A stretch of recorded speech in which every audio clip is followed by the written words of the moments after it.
Over to you, Lisa Baker. Welcome to Brightside. And congratulations on winning for the fourth win, our Brightside Empowerer Award, which makes you our trailblazer and ambassador for our fantastic, empowering community. And Heather, I forgot to mention that to you as well. Congratulations to you on your first win. So over to you, Lisa. Tell us all about it. Thank you, Elizabeth. First of all, I just want to say how blessed, honored, privileged I feel to be sitting here today in this space with all of you beautiful people. Amber, Heather, Shayna, everybody that's on the call. Those are the ones I can see on my screen. But I really feel proud to be in this space. And it already, you guys are telling the truth, the real story about what I'm speaking about today, which is the power that is in unity and how unity is our power. Just in the small exchange that happened between Amber and Heather, I'm like, yes, this is what it's about. It's finding people who have walked the path that we're trying to walk, who maybe have walked a different path, but have some experiences that are relevant to where we are. And even if they aren't walking the same path, even if their experience is very different, just that heart to heart human connection that happens when you're in a space with brilliant people. I already feel smarter, better, feel like I can go and do more just by listening to you guys talk about what you have done, what you are doing, and the overcoming that happened because you're continuing to persist. And I love it. So I had to get all of that out of the way first. I feel so blessed to be here. You guys are the epitome of Black excellence. So kudos to you for just being you and doing the thing that you've been called to do and that you have the opportunity to do now. All right, I am going to share my screen and we're going to get into this presentation. I put some content together to talk about based on the topic that Elizabeth gave me, but we can talk about whatever you like. So if you have a question, comment, concern, don't be shy, jump in. It's better that way when we just have a dialogue. The slides are merely intended to help facilitate the conversation, quite frankly, help me to remember what I'm supposed to be talking about so I don't get off track. All right, let me share my screen and we will dive in. Okay, hopefully what you will see on your screen, I'm going to be on. Put this on full screen now. Awesome. Okay, so we are talking this Black History Month about power in unity. And I want to say it the other way too, that our unity is our power. So Black History Month for us is the shortest month of the year, but it is a time of celebration. It is a call to us, and it is also a reminder of how far we have come, and also a recognition that as far as we've come, there is still much more work to be done. We have made tremendous progress as we honor the past and acknowledge the present. We commit to a future that is better. We at times may have felt powerless, less than, etc. People try to make us feel that way, but the truth is we were never powerless. We always had power. The big difference is that now we are even more powerful. We have people in places and spaces that we never could have thought possible in the past, but they are there. And we are here because of all of those powerful people who came before us. They have left us with this charge, this call to build on the foundation that they have set for us. And we have to do that together. So individual excellence is powerful. It is a beautiful thing. It's remarkable to achieve, Amber, what you have achieved already. Heather, what you have achieved, what you've done, the spaces that you've been in as an individual. It's awesome. I experienced that too. My career was mainly in corporate America, Fortune 500 and larger organizations.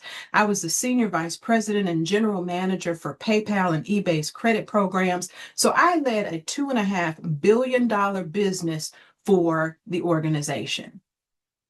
Now, I didn't get there just overnight. We all start someplace, beginning in our career, wherever that is. And we start as individuals who are doing good work, excellent work, demonstrating that we have the capability to excel. And that's what gets us promoted from one level to the next level. All of that doing, though, early on is your individual intellect, power, ability, willpower, even sometimes. But you get to a point where you recognize that while it's great to be an individual and to be excellent on your own, it is even better and it becomes necessary to operate as a team, to be a collective, because individually you're great, you thrive. But if we want to transform the places in which we work, the communities in which we live, and extend that out, make a change for the world, it requires us to harness the power of unity and the collective. We can't do it alone. I hear people say all the time something that starts with this notion that they have accomplished something on their own. We hear it like this: she's a self-made, fill in the blank, self-made billionaire, self-made entrepreneur, self-made. And every time I hear that, I was like, no, that's not true. My mind says, no, that is not true. It is not to take anything away from you and your intellect and all that you've put into it. But no one, there is not a single person on this planet, living or dead, who accomplished anything great on their own. The fact of the matter is, we can't even make ourselves. We needed our parents to do that for us. So no one is a self-made anything. And history shows us that when we come together, we get exponential results for our efforts. And that's the place that we need to be. Our history here in the US with slavery and all of that almost taught us to be divided, to be fearful of each other. But that is one of the oldest strategies in the book, divide and conquer. And it's intentional because they, whomever you want to put in the collective, they know that if we band together, we are unstoppable, truly unstoppable. Nothing that we can't accomplish together. And history shows us that and what happens. So think about some of these milestones. What we call Black Wall Street was the Greenwood district in Tulsa, Oklahoma. Back in the 1920s, the African Americans in that community formed their own businesses. There were hundreds of businesses, and they did that out of necessity. And it worked because they supported each other, worked together. Okay, fast forward a little bit, we get into the 50s. We had the Montgomery bus boycott, very famous, set off by Miss Rosa Parks. And it was a protest that had significant impact. We got together and agreed that we were just not going to ride the bus. That led into the civil rights movement, decade-long effort that made significant changes in this country. Then fast forward again, we're in 2020. George Floyd unfortunately lost his life because of the one person and their callousness. However, that sparked a global movement. But every step that we make forward, every time we make some progress, there is resistance. And yet, as Maya Angelou would say, and still we rise. Still we rise.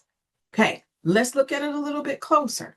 So why at what we call Black Wall Street? Because the African Americans that lived in that Greenwood district in Tulsa could not live among white people in the community, and they could not patronize their business. Systemic racism kept them locked out. And so they said, we have to do this for ourselves. In 1921, before that fateful massacre that occurred, there were over 100 businesses in the primary district, all owned by African Americans. And because it was so successful, because, again, they recognized the power when we come together, they thought they would break us by not allowing us to engage. We just found another way, in fact, a better way, but they burned it all to the ground. The bus boycotts, we talked about 381 days, combined effort, agreement amongst everyone. We will not ride the bus. We will walk if we have to. There were some taxi drivers, the people that had cars did carpooling before carpooling was a big thing, but they were committed to this thing. We are not riding the bus. Something must change. And it worked. The result of their effort caused the Supreme Court to make a decision that this we as Blacks have to ride in the back, that is not going to be the thing anymore because we stuck together. The Civil Rights Movement, of course, ordinary people from all walks of life, all economic levels, all banding together for one clear purpose. We want to be free. We want to have our dignities as humans. We want equality with every other person, period. So for over a decade, we all banded together to do that. That led to the Civil Rights Act, Voting Rights Act, and so many things that have come since then because we committed to banding together.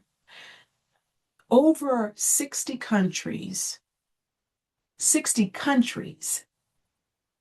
protested after George Floyd was killed. When Derek Chauvin kneeled on George Floyd's neck for 9 minutes and 29 seconds, taking his life, but that sparked a global uprising. Then we have Black Lives Matter and all of these movements that support equal treatment for Black and brown people in this country. But here's the problem. Progress always triggers resistance. It always has. It still does. We have the same battles. We see the same old patterns, and we still have the same need for unity. The cycle goes like this. We achieve some progress, right? And resistance then starts to mobilize because of a whole host of reasons that we won't talk about today because we don't have time. But then the community responds. We mobilize, we get together, right? And that leads to better results and we make progress. And then the cycle starts all over again. But that should not deter us from continuing the effort to band together, to rise together, because eventually we win. We continue to win despite the resistance. And we have tremendous power. As I said, we've always had power. Now we just have even more power. We together, African Americans in these United States, have a collective buying power of around $2 trillion. If we all were to get together and move ourselves to a place just for us, we would be a global economy higher than the top 50, we'd be in the top 15. Our collective buying power would make us bigger than Mexico. We would be bigger than the Netherlands, bigger than Indonesia. Black people collectively together would be in the top 15 global economies. So we are powerful people. The question is, what could we create? What would become possible that seems impossible today if we purposely aligned our power? Kind of like the conversation that started between Amber and Heather before we got into this conversation. I already can see what could happen just because Heather is willing to share her knowledge, to share her experiences with Amber. So then Amber doesn't have to make the same mistakes. She can move faster than someone new coming into this process will, because she has Heather as an ambassador who can show her the way. Now, if Heather and Amber collectively get together and decide, oh, we're going to do something big together, some idea is sparked just by them talking, they go and create yet another new thing. And maybe they pull in Shanna, and maybe they pull me in. And now we have something even bigger than the vision that Amber started with. Her vision is still hers. It's still alive and well, but she goes higher and higher. And as a result of her going higher, she can bring some other people right along with her. That's the power that comes from us being united. And we are living in a time when there are forces at work that are trying to take us backwards. But we have to therefore put our power together to continue to move forward and higher than we have ever been. We see the attacks on all things DEI. We see the attacks on people who are immigrants to this country, when in fact, unless you're a Native American, we all are immigrants to this country. Some of us came on our own, some of us did not, but this was not our original homeland. And yet they want to go back. So when I hear words like "make America great again," immediately a question sparks. When was America great?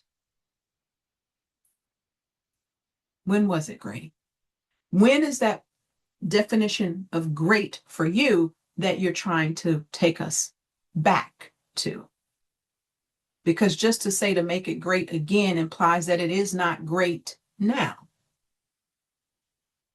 This is how my brain works. Questions always arise. So I'm curious. I'm going to call on Shayna, if you allow me to do that, just because I haven't heard your beautiful voice yet. And I am curious, what's one thing you think could be possible if we were to just all band together toward a common goal, whatever that goal might be? I would definitely say empowering each other to be able to move forward to make a better community of us helping each other. Because, in our, especially in our Black community, it's a lot of poverty, and, it's a lot of us out here starving and trying to figure it out from day to day, living check to check. So being able to create a unity and be able to push each other to a better financial status. Absolutely. Better communities, better financial status. I would submit to you that there isn't a single person in these United States that needs to be hungry or homeless, because we have enough wealth collectively that everybody can get fed. But that requires us to shift from individual excellence and the mindset that is me and mine to collective communal success, that to a mindset is of we and us. It requires us to recognize that I am not separate from you. I am my own individual, but we are all knit together. We are connected by our just being human, just being in this space on this planet, doing life together, whether we are in different locations, have different backgrounds or not. COVID should have taught us that. If we ever thought that we were an island unto ourselves, a global pandemic says, no, that's not true. Because somebody getting sick in one country created sickness across many countries, because we're all connected. We are all connected, whether we choose to recognize it or not. So if we, particularly us in the African American community, recognize that we are connected, we are really one. And if we act as one, putting our minds together, putting our experience together, putting our finances together to do something that builds our communities, there is no stopping us. There's no Can I say stopping us. something else? Absolutely, you can. And then a lot of times we have to stop feeling like we're competition and actually collaborate, because that's part of the issue too. Your mindset of thinking someone is your competition instead Yeah. of focusing that we should unite and use all of our brains and finances together. Competition is a big Absolutely. thing when people always feel that, oh, well, they're here and I'm here and I need to compete to get there. Mm-hmm. Yeah, that is such an excellent point. Here, the reality is we're not in competition truly with anyone other than ourselves. When you recognize who you are, when you know the purpose that you have, and you're committed to that, you don't have time to compete with anyone else. The only standard that I'm competing against is, am I better today than I was yesterday, than I was last week, last month, last year? Am I getting better? That's one. Number two, because I believe that there is a God who has a purpose and plan for all of our lives, the biggest standard is, am I doing what I have been created to do? Am I living up to what I know to be the purpose and plan for my life? If I'm doing that, I don't have time to be in competition with you or anyone else because we don't have the same purpose and plan. Now, where we can still band together is when my purpose and the plan for my life and the experience that I have can be put together with yours because we have similar passions, because we have similar common goal that we're going after. Now we're not in competition. We have exponential impact by banding together. There is no competition. There's not. And it's also having a mindset of abundance. We compete when we believe that there's a limit to what is available, there's a limit to what is possible. And because if there is a limit, then that means I have to compete with you, because if you get something, that means there's less of something available for me. And I would submit to you that that is absolutely untrue. There's an abundance in the world. There is no lack. There is no limit other than what we can imagine, what we can believe, and what we're willing to work for. That's where the limitations lie. Now, there can be resistance. People may put obstacles in the way. There may be some challenges along the way. That's real. But that's not to say that there isn't success, excellence, more available to you. There is. And every one of us on this call is proof of that. I don't have to know the details of your background to know that you have more, know more, and still desire more than what you did a month ago, a year ago, 5 years ago. So more is always available. So what unity looks like in that environment is using what we have, using our voice, using the influence that we have, making connections as Elizabeth has done and continues to do on these calls. Hey, Lisa, you should know Heather. Why don't you guys talk? Hey, maybe you should connect with someone else. I think you guys might benefit each other. So I'm always open to truly making connections. And when I'm talking about connections, I am talking about truly getting to know another person for who they are, to know more about them, not just to know more people. That's called networking. You just want to know more people. I don't have time for that. I don't know about you. The time is limited. There's so many things I want to do, but I have all the time in the world. I'm willing to make time to connect with another person that can help me grow, where there's something that I can help contribute to them, that together we walk away feeling better because we know each other now, walk away smarter, walk away more inspired. As I said, just hearing Amber and Heather talk inspired me. Like, oh man, what can be possible? This is the great things are coming from this. I just know that just by hearing the conversation. I'm all for that. That's what unity actually looks like. That it doesn't, I'm not afraid to share what I know or tell you what I've done or even how I did it, how I'm doing it, because I'm not in competition with you. We are not separate. We're together. See, when we stand alone, that just means survival.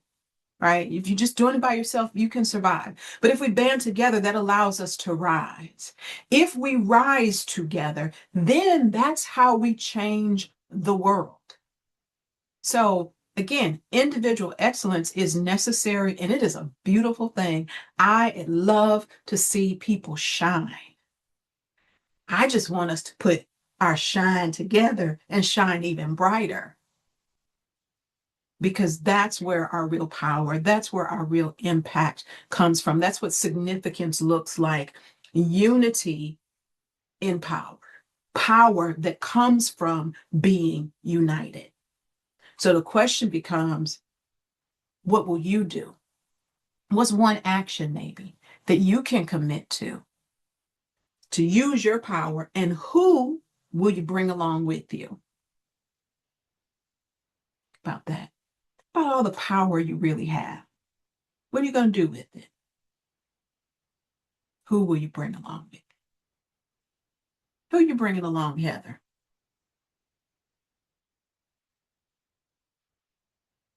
You're on mute, beautiful. So my most recent book, hopefully that would answer that question, is called Create Your Own Table, A Guide to Discovering Your Purpose. And that's the entire point, that you don't have to worry and be distressed that you're not being invited to someone else's table. We are all empowered and we have the ability to be able to create our own. And so that is genuinely my purpose now. That is what all of my experience and my life has allowed me to evolve to this point, to this place where everything that I've learned, all the struggles, all the challenges, all of the failures, and that for me is not a bad word, because I often say every failure is the education that I got without the student loans at the end.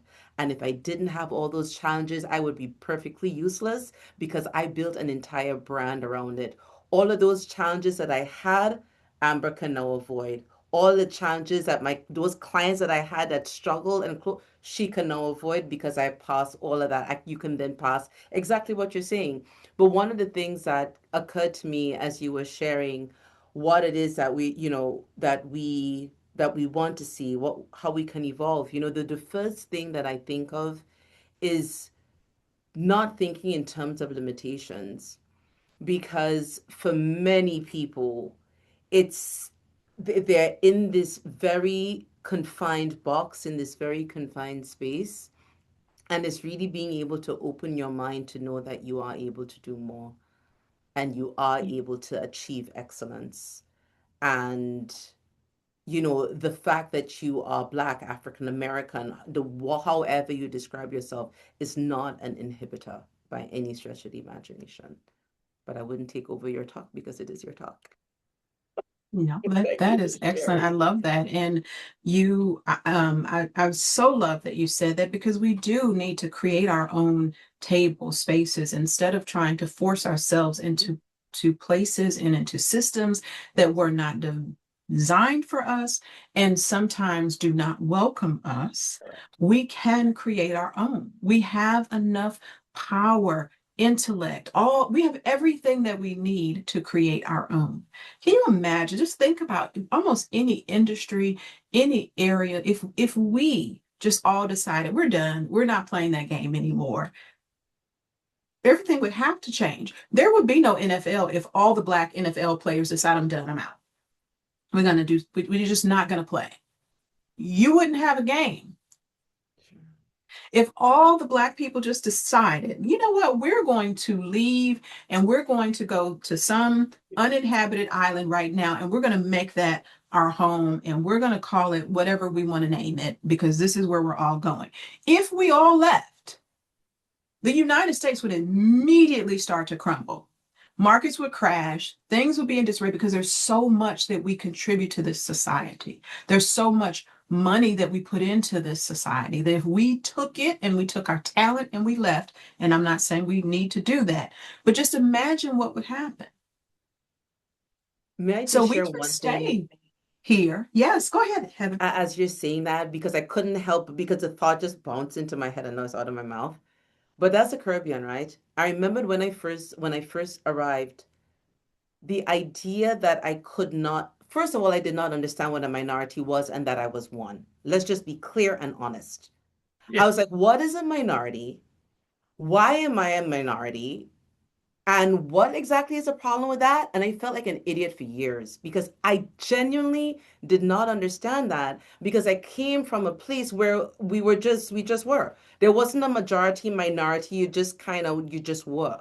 And so I think the greatest struggle that I had was that this was actually an issue.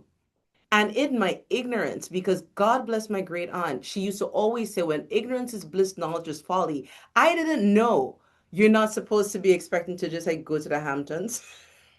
Oh, like why? Because I'm not a filmmaker. I'm not a. I thought I was like, this is an amazing place. Like, why? Where is the issue? I didn't know I wasn't supposed to expect to live in Manhattan. Like, I was only supposed to live in Brooklyn. I didn't know that. So it's that mindset shift is probably the most significant part of everything, and you can't be what you can't see. Yeah, Period. that is so true. I love that. And it's why I love travel too, because when you travel around the globe and you meet different people, you see how other people live, you see how they experience the world and what they value. It is truly an eye-opening education. And what I found in traveling is there are some things that are universal. I don't care what country you come from, I don't care what language you speak. There's some things that are just universal. Every place I've ever been, there is a concept of love. It's a universal thing. Every place I've ever been, there is a soundtrack, right? There's music everywhere you go. It's universal. You don't have to know what the singer is saying to feel the vibe, to understand and move to the music, right? There is some unit of exchange, some way in which we get the things that we need. It's universal. Now, how we use it, what we value may look different, but there's just some things that are universal. And what I've noticed in other countries is exactly what you're saying, Heather. They don't have this concept of it's kind of us and them, and we're the majority and you're the minority. You go to, I don't know, pick a place, Jamaica. They're like, well, I'm a white Jamaican. And I'm like, no, I'm just Jamaican because this is where I'm from. It's only in the US where I've seen that kind of distinction. Now, it's not to say that people don't have a sense of class or levels or I was whatever. gonna It's say a thing that humans do to try to, classism, yes. that exists. Yeah. But this thing of, yeah, and what is race? Like, how do you even explain that if it is a kid, right, who really ignorant, they don't know. How do you explain this thing? Because it's not a real thing. It's a made up concept. It is a made up thing, a way for people to divide. So it shouldn't limit. It's not a limitation unless exactly what you said, Heather, unless you believe it, unless it's your mindset. I would argue to you that that's why people can immigrate to the United States and become more successful more quickly than some people who were born here. Sure. It's because if you weren't born here, you don't have this belief that because I am fill in the blank, whatever you are, I can't do or they won't let me do. You don't have that mindset when you come here because you didn't grow up here and you didn't receive that kind of indoctrination. You don't have that kind of experience. You were told that America is a land of opportunity. You can be anything when you come to America. There's so much abundance here. If you come from somewhere else, that's likely what you've been told. And if you believe it, it's part of why you come in the first place. You can excel. 100%. Because this construct is just that, a construct, and we can destruct it if we choose to. So let's unite. Truly, my whole purpose in this season in my life is to help people lead boldly and at the same time live more fully. I have a community that I call the Growth Squad. You can scan the QR code on the screen if you want to sign up and join. You're not going to get a bunch of spam emails from me. Don't worry. I send 2 emails a week, one on Monday, one on Thursday. The one on Monday is on whatever is on my head and heart at the time. The one on Thursday is solely dedicated to elevating leadership. It is an email that you can read or watch a video in 2 minutes or less and get practical support to lead boldly and live fully. And I would love to connect with you.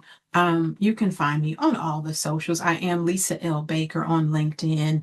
I'm the Lisa L. Baker on Facebook. Find me. Let's connect. I really hope that we stay in touch. I'm excited to see what comes as a result just from us talking and sharing together today. And I want to just say thank you for allowing me to be me and to share this space with you. Questions, comments from anyone? Now you know why we love Lisa Baker. Wow, congratulations. That was such a fantastic presentation. Amazing. Thank you.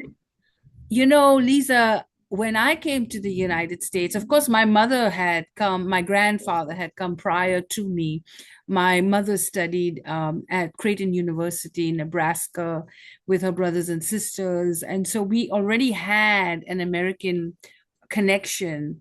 But when I came to America and I was filling out the census form, and later on I got to work with the Census Bureau, and I was able to go to Washington and talk to the Congress and the Senate about how important it was for us to change the Census Bureau form, because there was no Indian name on the form, and most Indians would say, let's go with Caucasian. And just the fact that they wanted to associate themselves as a Caucasian because there was nothing that said Indian, even though India is in the Asian continent. So technically, we should just, identify ourselves as Asian. But Asian Indians, for some reason, thought they were superior and they didn't belong to Asia, which is really funny because they are in that continent. So I actually made many speeches about this very same topic, which is, why does an Indian feel that they are Caucasian? So you really resonated to me, because when people come from a foreign land and have not been brought up in the United States, there is an identity crisis. And their sole purpose of coming here is for their careers or their jobs or the opportunity. And then many feel like failures and there's a lot of suicide rate as well, when they don't accomplish the success that was promised to them, because they don't want to go back to their homeland as a failure. And we have a huge suicide rate among Asians, because when they cannot become the doctors that they want to be or own the big mansion houses that they felt that, once you come to America, I don't know how people think this, you're walking on gold and, everything, all your dreams are going to come true. You're going to own these magnificent houses. You're going to bring your whole family over and you're going to be so rich. And so, I've been watching a lot of Asian movies as well and diasporas, and I feel like we really need to address this, because it's not just about their disappointments or their hurt or not being able to achieve what they wanted to achieve. It's just addressing the facts that we are all colored people, and we are going to experience issues that we have to deal with. When we reach vice president and when we are in charge of a team of 50 to 60 people, there's a certain race that will not report to us, that will talk behind our back, that will do everything they can for us to fail. So that fact remains, and being diversity and coming together to strengthen one another is as important as being colored. So I think that is a big thing. And I love the presentation. I hope more people see it. And I hope you write us comments on Facebook. And if you experience what we experience, you will know what I'm talking about. And so I want you to write a comment and tell you. So many of us have overcome that. And we're here to support you and help you. As Lisa said, when you come together as a group with people who have experienced this and can share their experiences and help you along your journey, then you will not commit suicide. You will not feel like a failure, but you can get to being successful. You can live your abundant life and be happy. So come back to Brightside, and we will introduce you to some fantastic people like Lisa, Heather, Amber, Shayna, and Dr. Pinkins, so that you can grow and learn and be the person you're supposed to be. So thank you for that. And I will have to bring Dr. Pinkins on next. And we are on a wing and a prayer with my computer, and it's been working great. So I would love to introduce you to her. Thank you, Lisa. That was a fantastic presentation. Does anyone have any questions for Lisa or comments? Okay, so let's move along. And we're moving into our veterans segment starting in 15 minutes. So if those of you who want to come and support our veterans, please stay on. You are in for a great surprise. We have some wonderful speakers coming up. So Dr. Pinkins is someone who has been my great support system. Wow, what a lady, what a woman. She is a former captain with the U.S. Air Force, and she's a history maker. And I'm going to let her tell you her story. And she's also an author, and she continues to give people help and support. And she has given us tremendous support. So thank you for all that you do for us. We really appreciate you. I'm going to just